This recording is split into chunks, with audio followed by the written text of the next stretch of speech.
우리 큐티 본문입니다. 큐티 계속해서 옐로왕기하 올 달에 마지막 우리가 맞춰 나가려고 하는데요. 옐로왕기하 23장 자 1절에서 3절까지 읽겠습니다. 제가 가진 성경으로는 602페이지가 됩니다. 1절에서 3절까지 같이 천천히 읽어 나가겠습니다. 있습니다.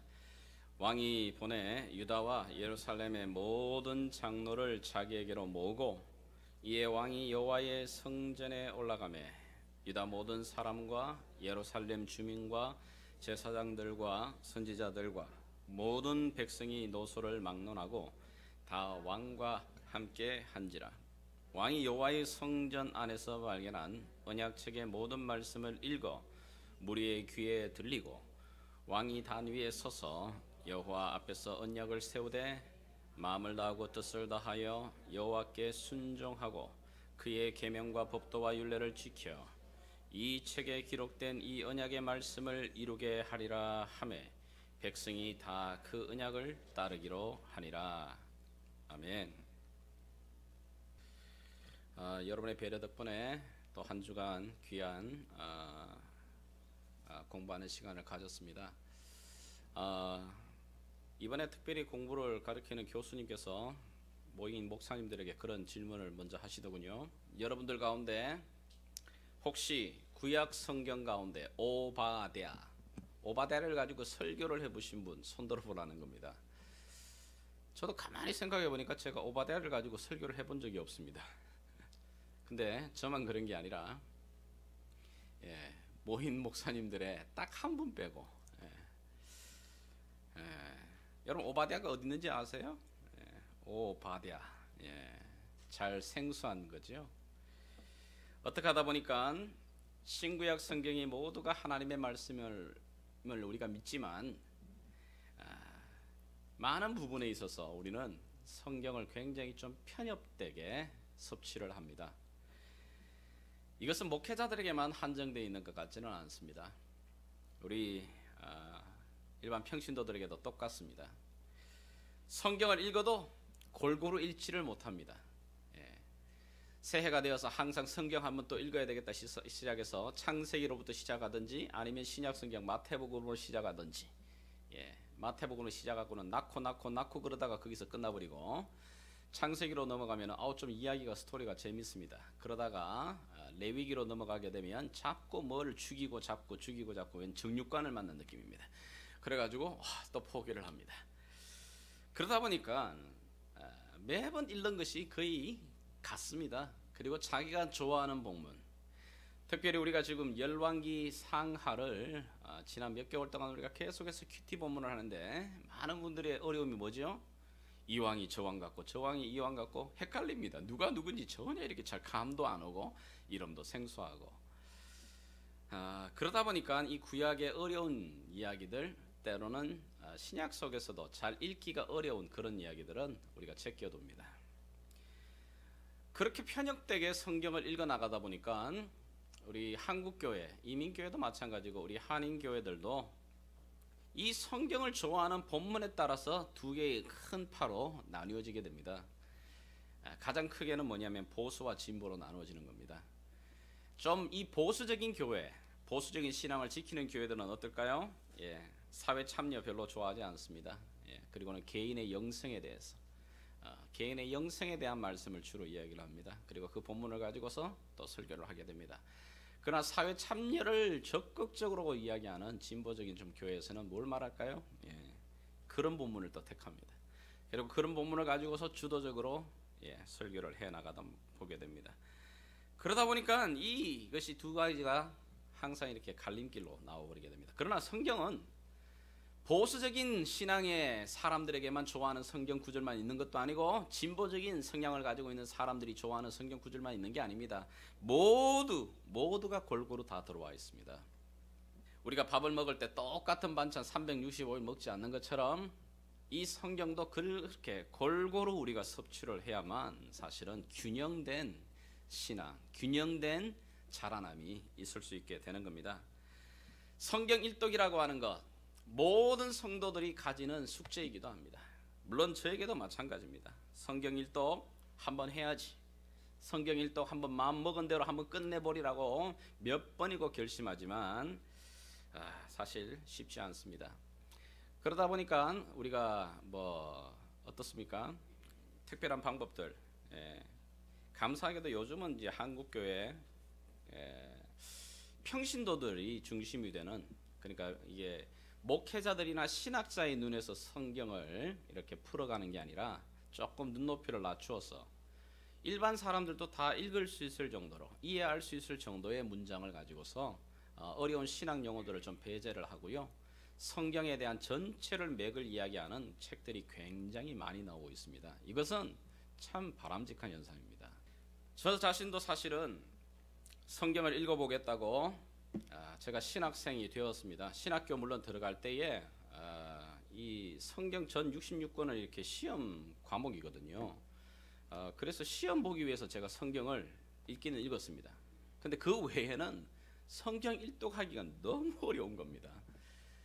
그런 중에 저희 아버님께서 한 번은 신문의 광고를 보고 성경 통독 수련회 뭐 이런 걸 하나 이렇게 가지고 오신 겁니다. 그리고 자체 한번 성경을 읽으러 가자. 마침 그게 부산에서 이루어졌기 때문에 가까운 곳이었습니다. 3박 4일 동안 성경 전체 창세기부터 계시록까지 다 읽는 겁니다. 가능하냐고요? 예, 가능합니다. 아침 5시에 일어나가지고요, 새벽 10부터 시작해서요, 밤 10시까지 중간에 밥 먹는 시간 빼고는 다 성경 읽습니다. 그 시간 동안에 처음에 첫날 죽을 지경이었습니다.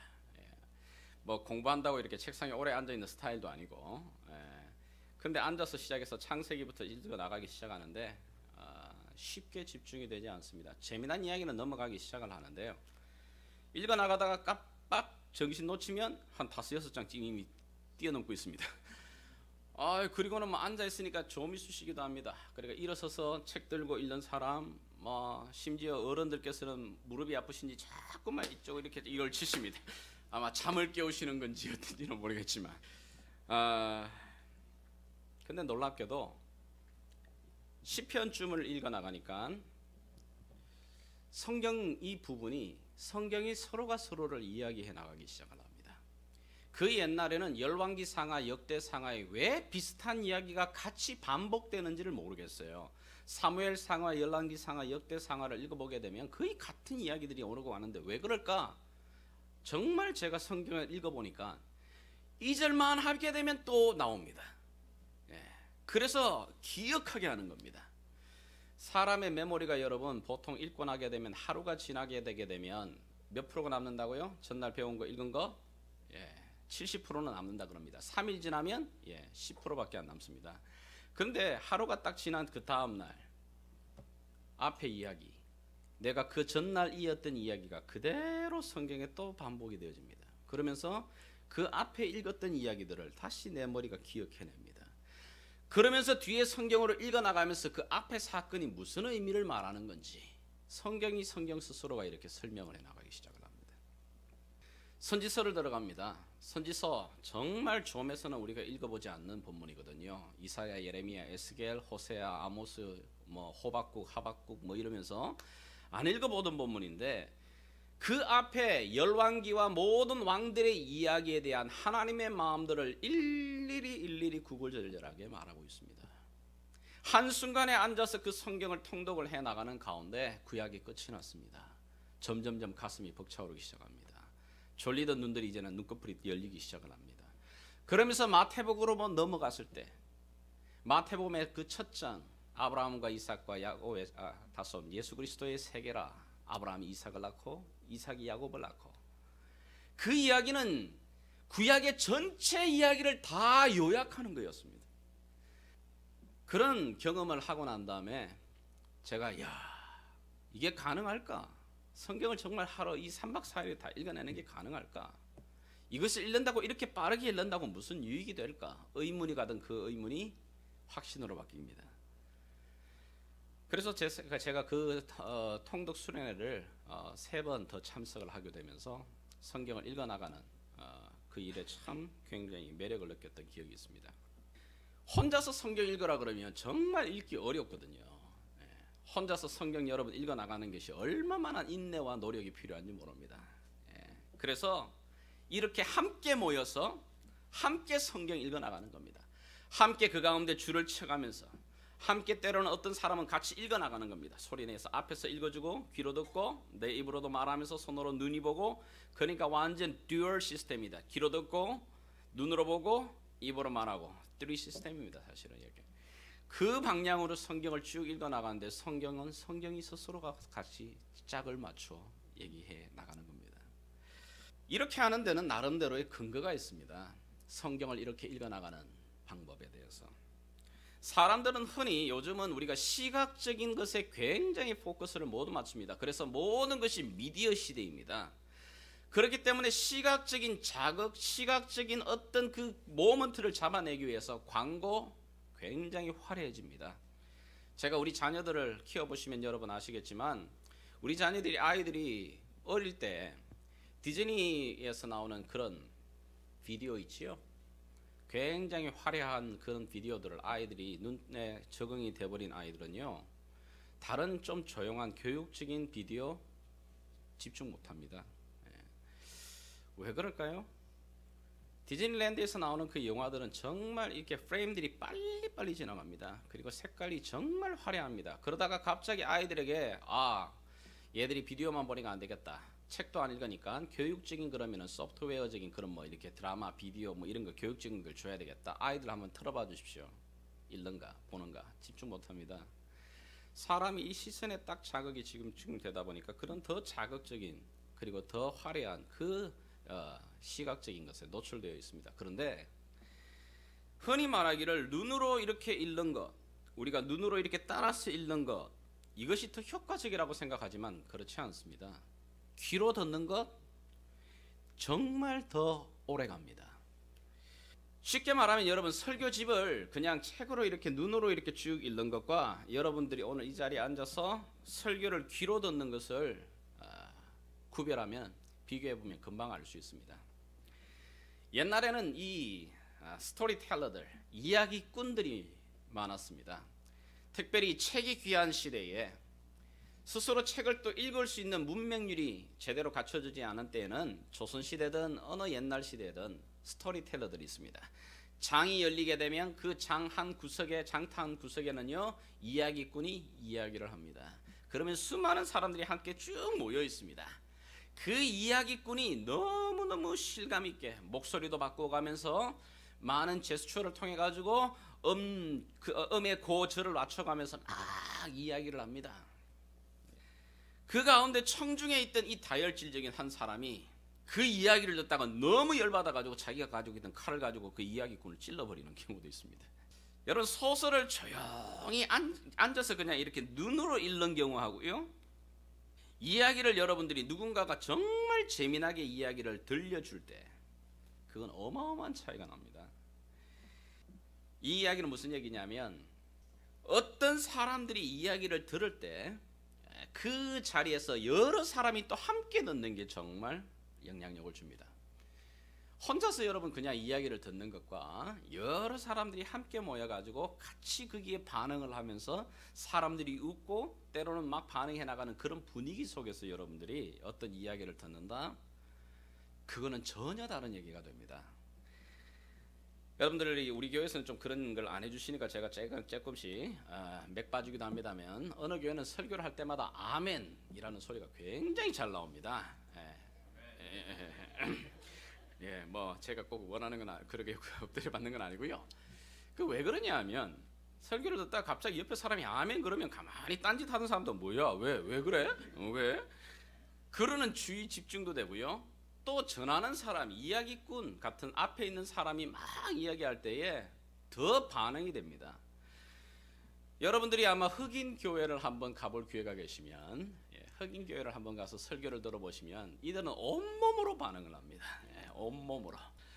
좀 더 쉬운 예를 제가 하나 드리게 되면은, 제가 참 야구를 좋아하는데요. 그래서 미국에 와가지고 제가 야구장에 꼭 한번 가보리라. 달라스에 있을 때 박찬호 선수가 뛸 때였거든요.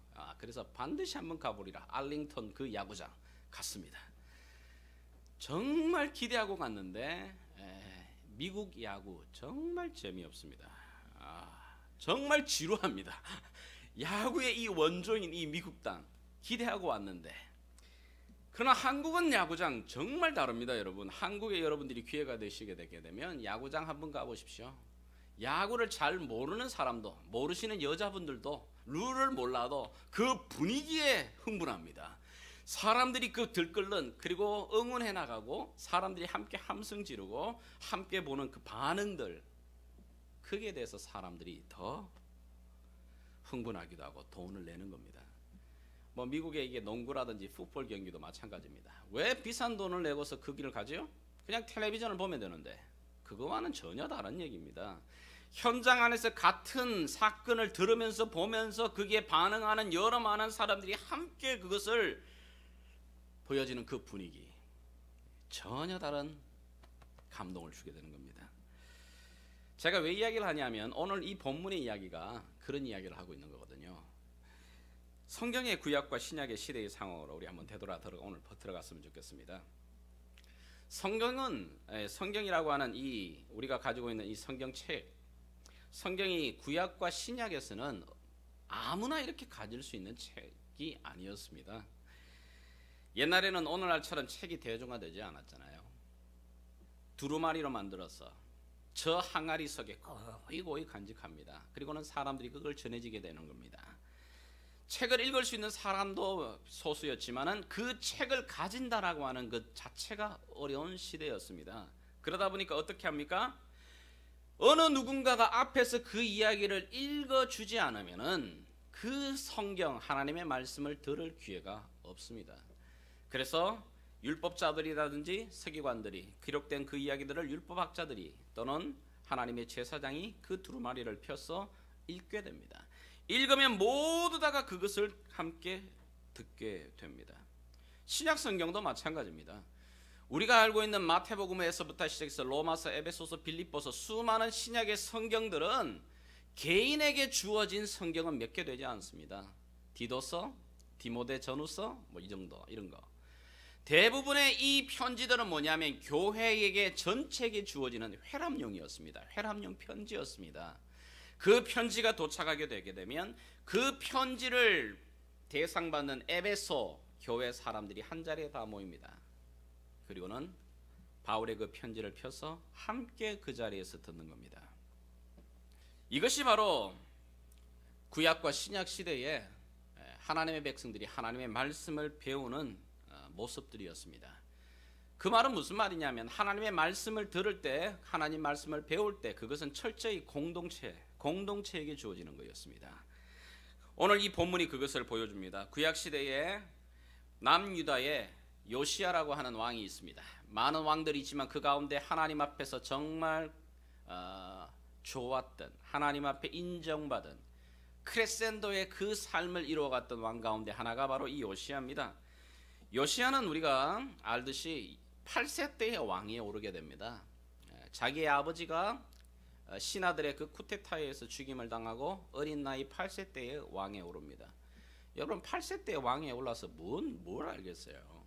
성경을 보니 그가 나이가 16세가 될 때에 하나님을 찾기 시작합니다. 그 전에 하나님을 몰랐지 않았습니다. 하나님을 알았습니다. 근데 나이가 16세가 되면서 하나님을 찾습니다. 하나님을 찾는다라는 말은 비로소 내가 내 인생에 개별적으로 내 퍼스널하게 하나님을 필요로 하는, 하나님을 인정하는 하나님과의 만남의 개인 사건이 벌어지고 있는 겁니다. 그리고는 그가 18세가 되면서부터 본격적인 개혁을 드라이브를 시작해 나갑니다. 여러분 나이가 18세 되는 사람이 뭘 행할 수 있겠나? 우리 여기 가운데 18세 되는 사람 한번 손 들어보십시오. 나이 18세 넘으신 분, 한 나라의 왕이 되어가지고 자기 아버지를 죽인 신하들이 아직까지 큰 요직을 차지하고 있는 그 가운데서 이 18세 되는 이 왕이, 어린 왕이 하나님을 의지합니다. 하나님을 붙듭니다. 그리고는 하나님의 말씀에 의지해서 그 이전의 왕들도 행하지 못했던 놀라운 일들을 시작해 나가는 겁니다. 그 일 가운데 첫 번째가 뭐였느냐면요, 하나님의 성전을 청소하는 거였습니다. 얼마나 그 이전의 왕들이 하나님의 성전에서 온갖 잡신들을 다 갖다 세워놔가지고 그리고는 그곳에서 우상을 숭배하는 곳이 되었습니다. 그리고는 하나님의 그 모든 제사의 예배의 방법들은 멈춰버린 때였습니다. 그래서 이 요시야가 먼저 하나님의 성전을 청소하고 수리해 나가기 시작을 합니다. 그러다가 제사장이 하나 구석에서 발견한 게 뭐냐면 바로 하나님의 말씀인 두루마리를 발견하게 됩니다. 얼마나 읽지 않았던지 먼지가 수북하게 쌓여있는 구석에 처박혀 있던 바로 그 하나님의 말씀을 가지고 와서 왕에게 그것을 읽혀주게 됩니다. 그리고는 그 왕이 그 하나님의 말씀을 읽는 가운데 그가 통회합니다. 자신의 옷을 찢어가면서 회개하게 됩니다. 왜요? 자신들의 이 나라의 이 현재의 이 불행과 이 어려움이 하나님의 말씀에 이미 다 예언되어 있더라는 겁니다. 자신들의 아버지, 자신들의 그 선배들이 그 일을 행하지 않음으로 말미암아 우리가 이런 고통을 당하고 있음을 하나님이 미리 야고하고 있음을 그가 발견하는 겁니다. 그 율법책을 다 읽고 난 다음에 그는 자기 혼자 그 자리에 멈추지 않습니다. 오늘 읽은 본문체로 어떻게 해요? 하나님의 사람들을, 하나님의 백성들을 불러 모으기 시작을 합니다. 우리 한번 23장 3절 다시 읽겠습니다. 시작. 왕이 단 위에 서서 여호와 앞에서 언약을 세우되 마음을 다하고 뜻을 다하여 여호와께 순종하고 그의 계명과 법도와 율례를 지켜 이 책에 기록된 이 언약의 말씀을 이루게 하리라 하매 백성이 다 그 언약을 따르기로 하니라. 그가 백성들을 다 불러 모읍니다. 백성의 리더급 되는 사람들을 먼저 불러 모아서 그들 앞에서 왕이 스스로 자기가 발견한 그 하나님의 말씀을 낭독합니다. 낭독하는 가운데 거기에 앉아있던 서있던 모든 이스라엘 백성들의 리더들이 듣는 겁니다. 그리고는 모든 들었던 하나님의 말씀을 들은 사람들이 같은 동일한 마음으로 하나님의 그 율법의 말씀에 언약의 말씀에 다시 재헌신하기로 다시 그 삶대로 살기로 결단합니다. 그 일 읽고 난 다음에 23장 4절부터 본격적인 정말 개혁이 시작이 되어집니다. 온 나라의 구석구석으로. 이게 뭘 말하죠? 그 자리에 하나님의 말씀을 함께 들었던 자들이 만약에 공감을 하지 않았다면 이런 종교개혁, 나라를 일으키는 새롭게 하는 개혁은 성공하지 못하는 겁니다. 왕이 혼자 움직인다고 되는 것 아닙니다. 그 하나님의 말씀을 듣고 거기에 들었던 모든 사람들이 동일한 마음이 움직인 겁니다. 동일한 마음 가운데 동일한 성령께서 그들의 마음을 터치하시는 겁니다. 그리고는 그 공통된 이해, 공통된 하나님 앞에 가졌던 그 마음을 가지고 함께 움직여 나가게 됩니다. 제가 이 본문을 묵상하면서 하나님이 우리 몸된 교회 이 하반기의 사역에 큰 사인을 주신다고 저는 믿게 됩니다. 우리가 올해 정말 하나님이 우리 교회 말씀과 성령으로 새롭게 하시기를 우리가 계속해서 기도하고 있습니다. 순서는 바뀌었는지 모르겠지만 하나님께서 이번 여름 사역뿐만 아니라 지난 상반기 사역 속에 하나님께서 성령께서 정말 우리 자녀들에게 또 우리 삶 가운데서 놀라운 일들을 시작하고 계십니다. 놀라운 일들을 일으키고 계십니다. 정말 깨어질 것 같지 않던 그 믿음이 그 안에서 새로운 믿음이 솟아나기도 시작하고 여러 환경 속에서도 하나님을 인정하고 하나님 앞에 자라나가는 모습들이 세워지고 있습니다. 그러나 그것에서 멈추면 되지 않습니다. 그 속에서 함께 더 자라나는 이 은혜를 하나님이 무엇을 통해 우리에게 주시느냐? 함께 말씀을 펴고 함께 말씀 안에서 함께 읽고 함께 그 말씀에 공통된 성령이 주시는 그 마음, 은혜, 그것이 갖춰지게 될 때 하나님이 우리 몸된 공동체 새롭게 일으키실 겁니다. 신약의 경우도 마찬가지입니다. 구약뿐만 아니라 신약을 보게 되게 되면 신약은 좀 더 퍼스널하게 개인적으로 하나님께서 그런 일들을 이루시기도 합니다. 먼저 가장 대표적인 것이 누가복음에 보게 되면 한 예가 엠마오로 내려가는 그 제자들을 만나시는 예수님을 보게 됩니다. 모든 걸 낙심하고 그 마음 가운데 하나님을 따르기로 했던 그 열정과 그 기쁨과 감격을 다 잃어버렸던 엠마오로 내려가는 그 두 제자 가운데 예수님이 함께 동행하십니다. 그러면서 그들에게 하나님의 말씀을 읽혀주십니다. 하나님의 말씀을 가르쳐 주십니다. 하나님의 말씀을 다시 들려주십니다. 그 듣는 가운데 그들이 뭐라고 고백을 합니까? 24장 32절 한번 같이 읽어나가겠습니다. 시작. 그들이 서로 말하되 길에서 우리에게 말씀하시고 우리에게 성경을 풀어주실 때에 우리 속에서 마음이 뜨겁지 아니하더냐. 성경을 영어로 보니까 뭐냐, 우리 hearts burning, 우리의 마음이 막 burn하지 않더냐. 우리 안에 정말 하나님의 그 불이 느껴지지 않더냐. 그 느꼈다는 겁니다. 언제요? 하나님의 말씀을 함께 들으면서 그 말씀 가운데서 하나님이 같이 한번 예수 그리스도께서 그 말씀을 가운데 길로 인도해 주시며 풀어주실 때 그들의 식어버렸던 마음, 그들의 메말라버렸던 그 열정, 감격과 그 기쁨이 그 안에서 다시 불을 타듯이 burn하더라. 그들이 느끼는 거거든요. 그리고는 그들이 그날 밤에 그들이 돌아왔던 그 예루살렘의 기억 자리로, 그들이 내팽개쳐버렸던 바로 그 자리로 그들이 그 밤에 다시 달려가게 됩니다. 지금까지 내 가슴에 태워지던 그 하나님의 은혜가 점점 식어지고 약해져 버렸다면 다시 불태워야 됩니다. 불이 꺼져버린 용광로는 쓸모없습니다. 여러분, 제철소의 용광로에 불이 꺼져 보십시오. 무슨 일을 해내나. 뭐 밥도 마찬가지입니다. 불 꺼져버리면 밥도 안 됩니다. 그죠? 공장의 제품도 만들어지지도 않습니다. 결혼 생활에서 여러분 사랑의 불이 서로 꺼져 보십시오. 불 꺼지면 아무 일도 아닙니다. 서로 만나 사랑하기 위해서 사랑하고 사랑함으로 말미암아 가정을 이루고 결혼 생활을 하는데 서로에 대해서 그 사랑의 불이 꺼져 버렸다, 식어져 버렸다. 그 지옥입니다, 여러분. 마찬가지로 우리가 예수를 믿으며 예수를 따르며 예수와 더불어 살아가면서 우리 안에 주시는 하나님의 그 은혜의 불이 꺼져 버린다, 식어져 버린다. 아무런 영향력 만들어내지 못합니다. 아무런 변화 일어나지 않습니다. 그게 무슨 은혜의 변화가 일어나리라? 일어나지 않습니다. 그저 종교인으로 전락하게 됩니다. 여러분의 가슴의 온도는 지금 몇 도신가요? 여러분의 가슴에 하나님이 주시는 이 말씀으로 주시는 이 burn하는, 가슴이 뜨거워지는 이런 경험 여러분 해보신 적이 언제입니까? 예수 믿으면서 내가 정말 하나님 앞에 내 가슴이 뜨거워졌던 그 경험들을 요즘도 하고 계십니까? 그런 일들은 어떻게 일어나나? 하나님의 말씀을 함께, 그 말씀을 들으며 그 말씀 앞에 우리의 삶을 함께 가져나가게 될 때, 신약성경 사도행전에도 보게 되면 사도행전의 가장 키워드 가운데 하나가 6장 7절입니다. 6장 7절에 이렇게 말씀하고 있습니다. 같이 읽어나가겠습니다. 하나님의 말씀이 점점 왕성하여 예루살렘에 있는 제자의 수가 더 심히 많아지고 허다한 제사장의 머리도 이 도에 복종하니라. 하나님의 말씀이 점점 스프레이됩니다. 퍼져나가기 시작합니다. 왕성해집니다.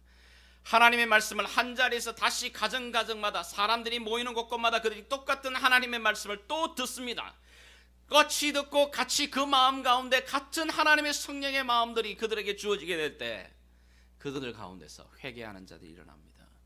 그들 가운데 수많은 제사장들조차 하나님 앞으로 다시 돌아오는 새로운 구원의 역사가 일어나게 됩니다.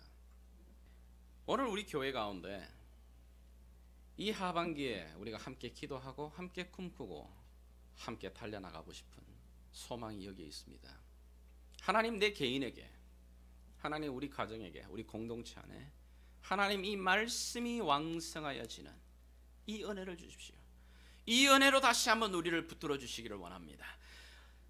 은혜를 받고 돌아왔습니다. YFN에도 어떤 수련회든 귀한 이 여름 사역들, 지난 상반기의 귀한 섬김과 사역을 통해서 은혜를 받았습니다. 내 가슴이 뜨거워집니다. 그것을 킵하고 싶습니까? 방법 딱 한 가지밖에 없습니다. 하나님의 말씀을 또 듣는 것입니다. 하나님의 말씀을 킵하는 겁니다. 계속 듣게 될 때 내 안에 그 성령의 말씀, 하나님의 그 말씀이 계속해서 불타오르게 만듭니다. 예레미야 15장 16절에 이렇게 말합니다. 같이 한번 읽어나갈까요?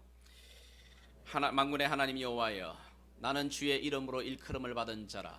내가 주의 말씀을 얻어 먹었사오니 주의 말씀은 내게 기쁨과 내 마음의 즐거움이오니다. 주의 말씀을 내가 먹게 될 때, 그 먹는 방법이 구약과 신약의 방법은 뭐냐면 한 자리에 함께 모여서 같이 듣고 읽으면서 나아가는 바로 그 모습이었습니다. 그 모습을 우리도 다시 한번 재현해 보려고 합니다.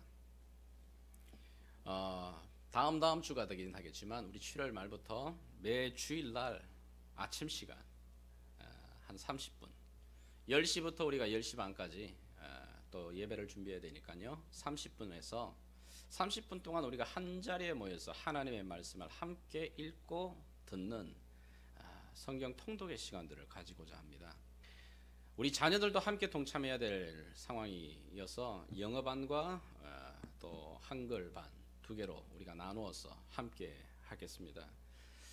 가능하시다면 여러분들 이왕의 주일날 하나님 앞에 나오시기로 마음먹었는데 10시까지 오시게 되면 한 자리에서 함께 말씀을 읽고 함께 우리의 지체된 자들이 그 말씀 앞에 반응하고 그리고 그 말씀 앞에서 주시는 그 하나님의 마음들을 배워나가는 시간을 갖고자 하는 겁니다.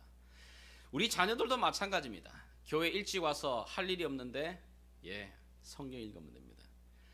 우리가 가이드를 라인을 가지고서 성경의 하나하나 한 챕터들을 우리가 읽어나가면서 소리내어 읽고 귀로 들으면서 하나님이 우리에게 주시는 이 은혜의 자리, 하나님이 우리의 가슴을 다시 한번 뜨겁게 데피는 이 귀한 자리에, 이 귀한 시간에 여러분을 초대합니다. 이 일이 있지 아니하고는 스스로 내가 하나님의 이렇게 말씀을 먹는 이런 일 없이는 제대로 자라나는 일은 없습니다. 여러분, 교회 오래 다니신다고 자라나는 것 절대 아닙니다. 교회의 직분을 여러분이 받으셨다고 가지셨다고 자라나는 것도 아닙니다. 누누이 여러분에게 말하는 거지만 내 스스로가 그 음식을 먹지 않는 한, 하나님의 이 말씀을 내가 먹지 않는 한 내 안에 하나님이 주시는 기쁨과 즐거움과 평안과 능력 체험하는 것은 불가능합니다. 여러분들이 지금까지 어떤 신앙의 성장을 위하여서 방편을 삼아왔는지는 모르겠지만 지금 여러분들이 먹고 있던 먹는 방법, 먹는 음식들을 이제는 점점 바꿔야 됩니다. 여러분, 제가 만약에 저희 목양실에서 성목사님하고 이렇게 문을 열고 딱 열었는데 제가 만약에 저 자리에 책상에 앉아가지고 젖병 물고 만약에 있다면 상상을 해보시면 여러분 뭐라고 생각되시겠어요? 제 나이가 되어서 아직까지 젖병 물고 있는 모습 우리는 상상하지 못합니다. 우리 가장 갓난아기를 키워보면 우리 교회도 제일 갓난아기는 이유식 먹잖아요. 참 어머니가 직접 갈아 만든 이유식. 저희는 옛날에 그러지 못하고 무조건 거부 싸가지고 이렇게 갖다 가지고 먹었는데 좋은 이유식.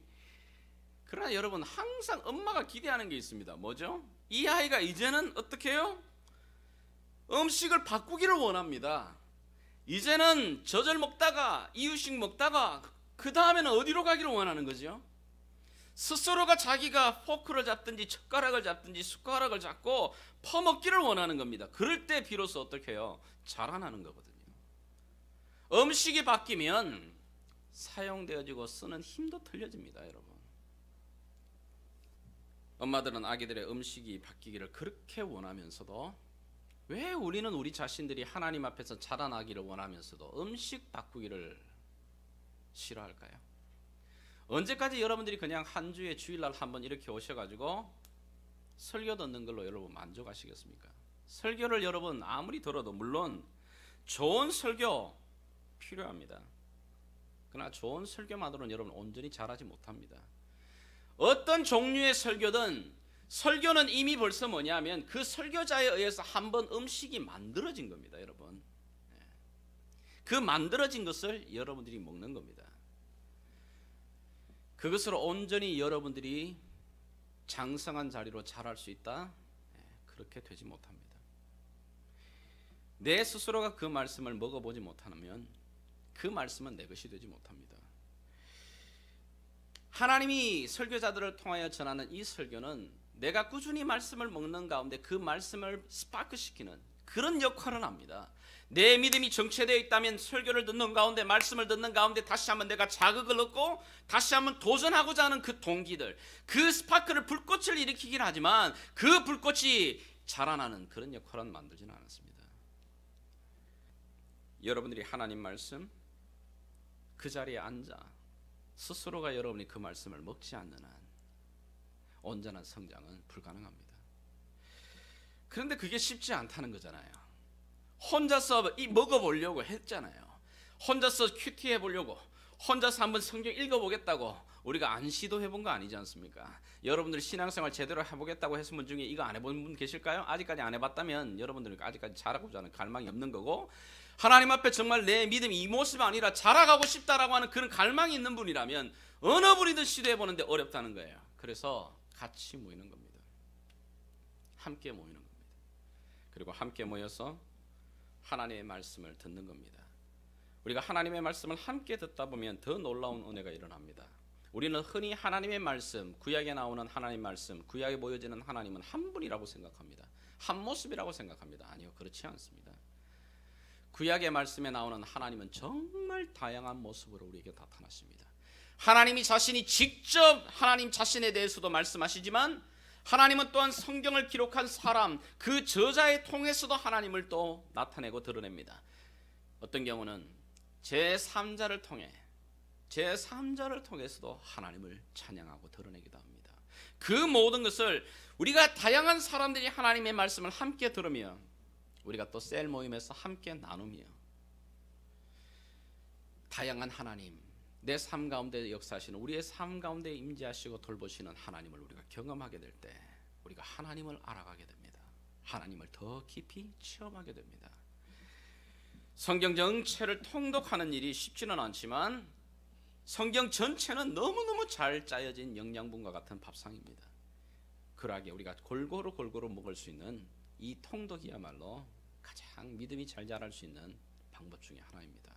성경을 줄기차게 읽을 때 소리 내어서 읽어보기도 하고, 가능하다면 여러분이 또 조금 더 정기적으로 함께 더 모여서 나눔을 같이 갖게 된다면 하나님이 말씀을 통하여 주시는 새로운 경험, 새로운 자라남, 새로운 은혜를 우리가 경험하게 될 겁니다. 오늘 다시 한번 하나님께서 우리 가운데 주시는 이 도전을, 이 하반기를 시작하면서 우리의 기도 제목으로 우리 삶에 다시 한번 중심에 갈급함으로 여러분들이 삼아 주시기를 주의 이름으로 부탁을 드립니다. 기도하겠습니다.